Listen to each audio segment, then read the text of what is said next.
ஒரு பழமொழி சொல்லுவாங்க, a wise man changes his mind, a fool never will. புத்திசாலி தன்னோட மனசை மாத்திப்பான், ஆனா முட்டாள் அப்படி இல்ல. ஏன்னா ஒரு மனுஷன் எடுத்துக்கிட்டீங்க அப்படின்னா ஒரு நாளைக்கு 30 to 50,000 தாட்ஸ் அவன் கடந்து வரணும். அந்த 30 to 50,000 தாட்ஸ்ல 70% ஆஃப் த தாட்ஸ் நெகட்டிவான தாட்ஸா தான் இருக்கும். நீங்க ஜஸ்ட் யோசிச்சு பார்த்தா தெரியும், இன்னைக்கு ஹோல் டேல என்னென்ன தாட்ஸ் எல்லாம் வந்துச்சு, அதுல நெகட்டிவான தாட்ஸ் எத்தனை % அப்படின்னு ஜஸ்ட் இமேஜின் பண்ணா நியர்லி 50% மேல வந்தாலே கிட்டத்தட்ட 70% நெகட்டிவ் தாட்ஸ் தான் வந்திருக்கும். சோ இன்னும் ஒரு சுவாரஸ்யமான விஷயம் என்ன அப்படின்னா 90% of thoughts are repetitive thoughts. So இருக்கிற 70% நெகட்டிவ் அப்படின்னா அந்த 70% தான் மேக்ஸிமம் ரிப்பீட்டடா இருக்கும். சோ அப்படி ரிப்பீட்டடான நெகட்டிவ் தாட்ஸ் இருந்தா என்ன ஆகும் நீங்களே யோசிச்சு பாருங்க. சோ பாசிட்டிவ் திங்கிங் வாழ்க்கைக்கு ரொம்ப முக்கியம். ஏன் பாசிட்டிவ் திங்கிங் முக்கியம், எப்படி பாசிட்டிவ் திங்கிங் கொண்டு வரலாம்னு வரப்போறப்போ கண்டிப்பா உங்களுக்கு புரிய வைக்கும். முதல் விஷயம், அண்டர்ஸ்டாண்ட் தி நேச்சர். நம்ம எப்படி இயங்குறோங்கிறத முதல் புரிஞ்சுக்கோங்க. மனுஷங்க அப்படி எடுத்துக்கிட்டாலே we are fear driven in nature. நமக்கு இந்த பயம், அன்சைட்டி இதெல்லாம் கேட்கறதுக்கு வேணா மோசமா இருக்கலாம், ஆனா நம்ம உயிர் வாழ்றதுக்கு அது ஒரு முக்கியமான ஒரு விஷயம். ஏன் அப்படின்னா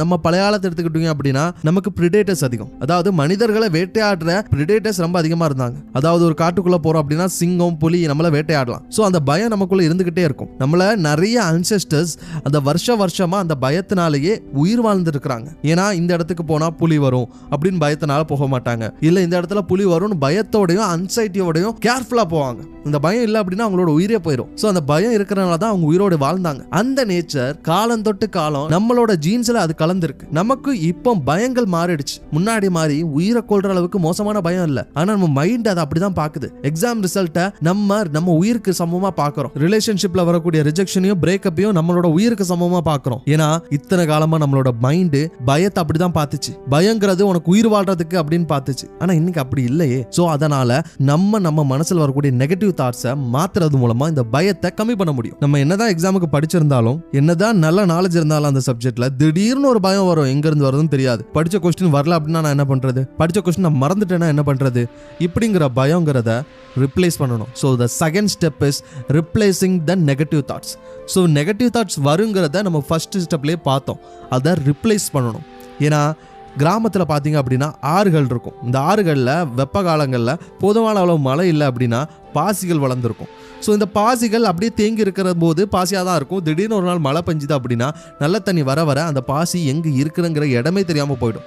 ஸோ அதே மாதிரி தான் இங்கே நெகட்டிவ் தாட்ஸ் வருதுங்கிறது நேச்சர். அதை ரிப்ளேஸ் பண்ணுறீங்களா வித் பாசிட்டிவ் தாட்ஸ். ஸோ நினைங்க, நான் இன்னைக்கு படித்த கொஸ்டின் தான் வரும், நினச்ச மாதிரி தான் எக்ஸாம் எழுத போகிறேன், இப்படி நினைக்கிறதுல என்ன ஆகிட போகுது. இதெல்லாம் கேட்குறதுக்கு சுலபமாக இருக்கலாம், ஆனால் இம்ப்ளிமெண்ட் பண்ணுறது கொஞ்சம் கஷ்டம். ஏன்னா பயத்தில் இருக்கிற யாருக்கும் பாசிட்டிவான தாட்ஸை பற்றி யோசிக்கணுங்கிற எண்ணமே வராது. ஆனால் நீங்கள் இம்ப்ளிமெண்ட் பண்ண ஸ்டார்ட் பண்ணிட்டீங்க அப்படின்னா அந்த சின்ன விஷயம் பெரிய மாற்றத்தை ஏற்படுத்தும்.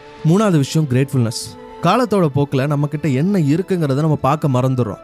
இன்ஸ்டாகிராம் ரீல்ஸ், வாட்ஸ்அப் ஸ்டேட்டஸ் இப்படி நிறைய விஷயங்களை பார்க்கும்போது நம்மக்கிட்ட என்ன இல்லைங்கிறதா நம்ம மனசில் அடிக்கடி தோன்றி மறையும். ஆனால் என்னைக்காவது டைம் எடுத்து உங்களோட டைரியில் நான் இந்த மாதிரி எக்ஸாமில் பாஸ் ஆகிருக்கேன், இந்த மாதிரி எனக்கு மார்க் எடுத்திருக்கிறேன், இந்த மாதிரி எனக்கு இன்னைக்கு சந்தோஷமாக இருந்துச்சு, இந்த மாதிரி ஒரு விஷயத்தில் சாதித்தேன் அப்படின்னு நம்மக்கிட்ட என்ன இருக்குங்கிறத நம்ம எழுதுகிறோமா? இல்லை. ஸோ என்ன இருக்கிறதுங்கிறத எழுதலை அப்படின்னா உங்ககிட்ட என்ன இல்லைங்கிறதான உன் மனசில் பதியும். ஸோ அது ஒரு வகையான நெகட்டிவ் தாட்ஸ் தான். ஸோ அதை ரிப்ளேஸ் பண்ணுறதுக்கு உங்ககிட்ட என்ன இருக்குங்கிறத டெய்லி ஈவினிங் இன்னைக்கு எனக்கு என்ன கிடைச்சிது, எந்த விஷயம் எனக்கு சந்தோஷத்தை கொடுத்தது, நான் எப்படிலாம் சந்தோஷமாக இருந்தேன் அப்படின்னு லுக் பேக் பண்ணுங்கள். ஏன்னா உங்ககிட்ட இருக்கிற விஷயங்களை நீக்க பார்க்கும்போது தான் அது உங்களை இன்னும் மோட்டிவேட் பண்ணும், அது இன்னும் உங்களை பாசிட்டிவாக ஃபீல் பண்ண வைக்கும். ஏன்னா எக்ஸாமில் நான் ஒரு கொஸ்டின் எழுதாமல் விட்டுட்டேன் அப்படின்னு நினைக்கிறதுக்கும், எக்ஸாமில் ஒரு கொஸ்டின் தான் நான் மிஸ் பண்ணேன், மற்ற எல்லா கொஸ்டினும் நான் எழுதிட்டேன் அப்படின்னு நினைக்கிறதும் உங்களோட கான்ஃபிடன்ஸ்லையும் உங்களோட தன்னம்பிக்கையிலையும் பெரிய மாற்றத்தை ஏற்படுத்தும். நாலாவது விஷயம் மைண்ட்ஃபுல்னஸ். ரொம்ப முக்கியமான விஷயம் இந்த மைண்ட்ஃபுல்னஸ்னா நம்ம நினைக்கிற மாதிரி புத்த தடவைகள் மாதிரி 24 மணி நேரம் மெடிடேஷன் பண்ணணும் அப்படின்னு அவசியம் கிடையாது. மைண்ட்ஃபுல்னஸ்ங்கிறது நீங்கள் இருக்கிற இடத்துல முழுசாக ப்ரெசென்ட்டாக இருக்கிறீங்களா, அதுதான் மைண்ட்ஃபுல்னஸ். ஸோ நான் ஒரு உதாரணம் சொல்கிறேன். நம்ம பாக்ஸிங், கராத்தே, குங்ஃபு எல்லாமே பார்த்துருப்போம். இதுல அந்த பிளேயரை பார்த்தீங்கன்னா ஒத்து கவனிச்சிங்கன்னா உங்களுக்கு தெரியும், அவங்க கொடுக்குற ஒவ்வொரு கிக்கும் அந்த இன்ஸ்டன்ட்ல இருக்கும். அந்த டிஃபென்ஸா இருக்கட்டும், அந்த கிக்கா இருக்கட்டும், எதுவா இருந்தாலும் அந்த இன்ஸ்டன்ட்ல இருக்கும். அவங்க கொடுக்குற கிக்கோ இந்த டிஃபென்ஸோ ஒரு செகண்ட் லேட்டா இருந்தாலோ ஒரு செகண்ட் ஃபாஸ்டா இருந்தாலோ அவங்களுக்கு தான் அடி விழும். ஸோ இதே மாதிரி தான் லைஃப்லையும் நீங்க நேத்து நடந்த விஷயங்களை நினைச்சு இன்னைக்கு வருத்தப்பட்டாலோ, இல்ல நாளைக்கு நடக்க போற விஷயங்களை நினைச்சு இன்னைக்கு வருத்தப்பட்டாலோ உங்களுக்கு வேஸ்ட் ஆக போறது என்னமோ இந்த நாள் தான். ஸோ இந்த நாள் உங்களுக்கான பிரசன்ட். இதுல நீங்க ஃபுல்லா பிரசன்டா இருக்கணும். நாளைக்கு எக்ஸாம் இருக்கலாம், இன்னைக்கு நீங்க படிக்க தானே செய்றீங்க. சோ மைண்ட்ஃபுல்னஸோட படிங்க. ஏன்னா pain is different and suffering is different. பெயின்ங்கிறது அந்த இன்ஸ்டன்ட்ல உங்களுக்கு வலிச்சுதா, அதுதான் பெயின். ஆனா சஃபரிங்கிறது எனக்கு வலிக்குமோ, எனக்கு மேல அடி விழுந்துருமோ நினைச்சு வருத்தப்படுறோம்ல, அதுதான் சஃபரிங். சஃபரிங் இங்க வேணாம். ஏன்னா ஒரு இன்ஸ்டன்ட்ல நீங்க மிஸ் பண்ணிட்டீங்க அப்படின்னா வீணாக போறது உங்களோட லைஃப் தான். எப்படி ஒரு பாக்ஸருக்கு மேல ஒரு கிக் விழ போகுதுன்னு அவருக்கு தெரிஞ்சதும் ஃபாஸ்டாவும் இல்லாம ஸ்லோவாவும் இல்லாம இன்ஸ்டன்ட்ல ரியாக்ட் பண்றாரோ, அதே மாதிரி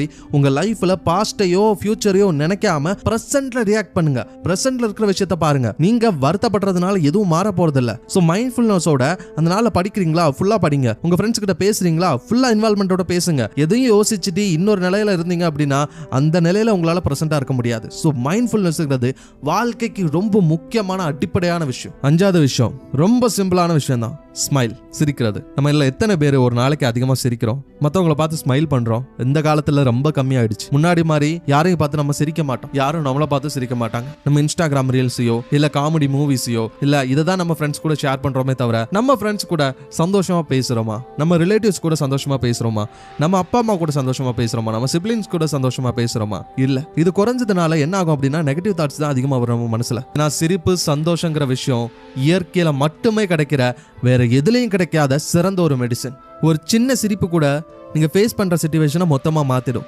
சோ நான் பாசிட்டிவா இருக்கணும், என்னால என்ன பண்ண முடியும் அப்படின்னா இங்க பண்ண வேண்டிய சிம்பிளான விஷயங்கள் ஸ்மைல். பார்த்து சிரிங்க, உங்களோட ஃப்ரெண்ட்ஸை பார்த்து சிரிங்க, சந்தோஷமா இருங்க. அந்த சந்தோஷமே உங்களை ரொம்ப பாசிட்டிவா வச்சுக்கும். நீங்க சிரிக்கல, சந்தோஷமா இல்லை அப்படின்னா யாரும் உங்களை சந்தோஷமா வச்சுக்க முடியாது. So it have to be started from you. ஃபைனலான விஷயம், let the universe know what you want. அதாவது இந்த யூனிவர்ஸ் லா ஆஃப் அட்ராக்ஷன் அப்படிதான். உனக்கு என்ன தேவையில்லாம் யூனிவர்ஸ் பார்க்காது. நீ என்ன நினைக்கிறியோ அது உனக்கு கொடுக்கும். அது நெகட்டிவான விஷயம் இருந்தாலும் அது உனக்கு தான் கிடைக்கும்.